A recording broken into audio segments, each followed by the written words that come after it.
లో బాపుగారు రాజమండ్రి నుంచి భద్రాచలం వరకు మంచి ప్రకృతి దృశ్యాలతో అందాలు రాముడనే సినిమా తీశారు. ఆ ప్రకృతిలో చిన్న ప్రయత్నమే ఈ పాట. రచనాపరంగా ఈ పాట నాకు దేవుడిచ్చిన వరం. మెలోడీ పార్థసారథి గారి సంగీతంలో గానకోకిల పి. సుశీల గారు పాడి జీవం పోశారు. పి. సుశీల గారు పాడిన పాట రెండో చరణం.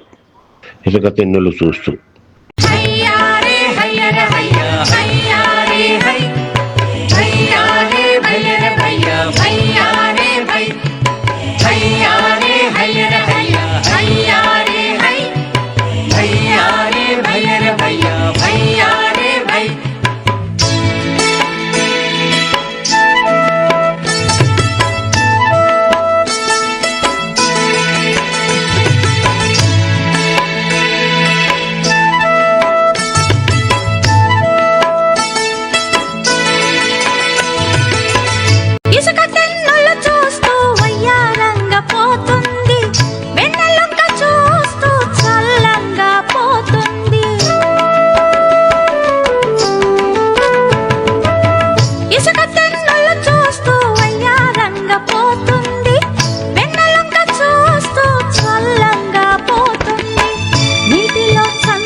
పోతూ